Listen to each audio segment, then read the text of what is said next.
I think right now the sellers are taking a hit, the buyers are taking a hit, comparatively speaking. That's either going to make it harder for people to qualify, or they can still go variable, but even the variable rate, it's going up as well. If you need to sell, be realistic. You're not giving it away. It's just how the market works. People have a lot of rate holds in the low 3s, but those are all expiring in June and July. So that's going to have two effects. Hello, it's Alex Yao with Remax Select Properties.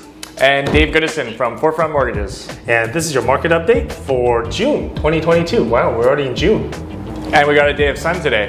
Finally, it's about time. time. You don't have to say it's June, just say it's sunny outside, and people know. That was supposed to happen 2 months ago. Yeah. Anyways, so we're knee deep in the spring market now. It's a different spring market than what we're used to. Yeah. Prices. In regards to single-family houses, Vancouver East last month went up only 0.3%. Vancouver West went down 1.2%. Townhomes, Vancouver East went down 0.7%. Vancouver West went down 1.2%. Condos, Vancouver East went down 0.5%. Vancouver West went up only 0.6%. So very balanced, if not kind of gradually going downwards. Not typical for a spring market. No, and I think certainly no stats to support this, but what we're seeing is good properties are going quickly still. But a lot of the properties that would be, say, need work or less desirable, they're sitting on the market for a lot longer. And that's probably huge too. I think so. Yeah. Okay, well, a little bit of that is because of the supply and supply and demand, obviously. Vancouver downtown, for example, the supply went up 10%. The sales volume went down 10% from the previous month. Vancouver West Side, detached houses, supply went up 8%. Sales went down 10%. Vancouver West Side condos and townhomes, supply went up 9%. Sales remained at 0. Vancouver East Side, detached houses, supply went up 12%.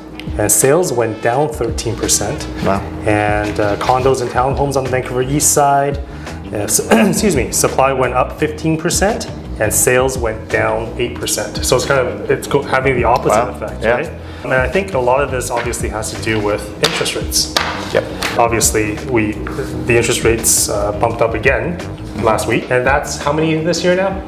3, 4, 5? 3 rate increases announced for a total of 1.25%. Wow. Yeah. Wow. That's when COVID happened, it went down 1.5%. So we're about where we were pre-COVID. I mean, it's still relatively low compared to the grand scheme of things.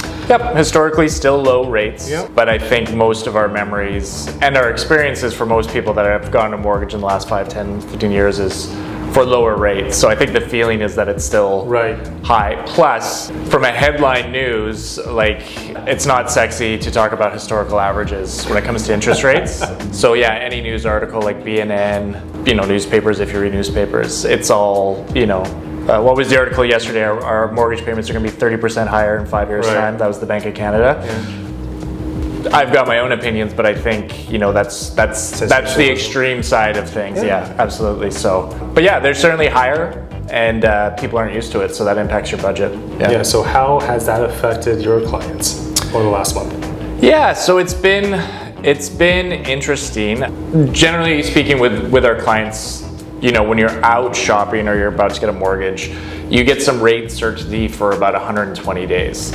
So as rates are going up, you can lock in a pre-approval, so you get this certainty that you know what the rates are going to be for 120 days. Since the summer, if I go back there, where interest rates were, say, and I'll talk fixed rates, 2% in the summertime, they've done an increase. Let's say started the new year, they were around low 3s. And then they gradually moved up to high 3s, low 4s. And right now with banks, you're looking at mid 4s, high 4s. So it just gives you an idea of the timeline of interest rates. I'd say to go back to the pre-approval part, people have a lot of rate holds in the low 3s, but those are all expiring in June and July. So that's going to have two effects.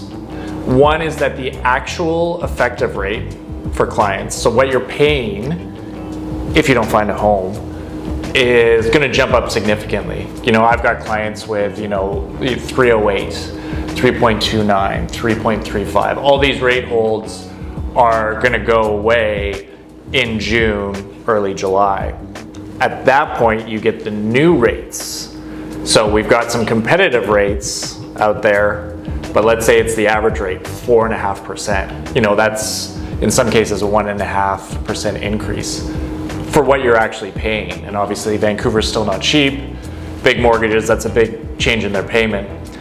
So that's what that's the, you know, the budget impact, the cash flow side of things. Where I think it's gonna become really interesting and potentially negative is from a qualifying perspective. So I won't do the big long explanation of it, but basically there's the stress tests, which we've heard a lot about, and that's been pretty consistent. The most, or the highest rate you've had to qualify at has been 5.25%. As these interest rates get higher and higher and higher, the way the stress test is calculated, it's either or, the higher of two rates. And so as the mortgage rates increase, the rate that you can be stress tested at can actually go up as well.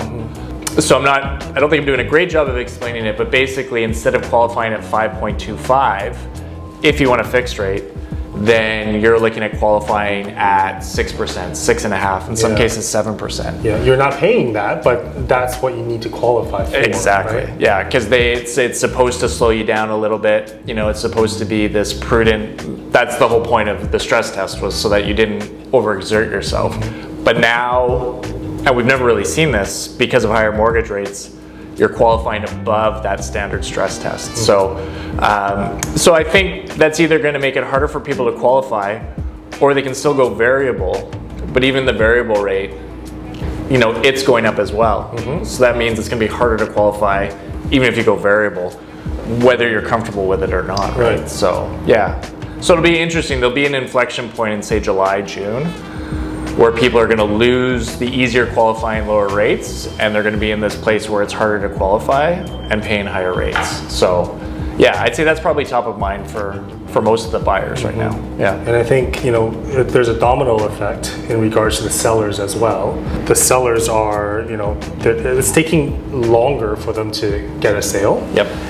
It's affecting their planning for the next home potentially. Yep. I mean, there's just a little more supply now on the market than what we're used to, and so there's competition. So pricing has become a very, very critical part of the marketing process, and sellers are, you know, having to make sure that when you select or when you get an offer, that the buyers are, you know, as qualified as you can find out from the buyer's agent, at least. Yeah.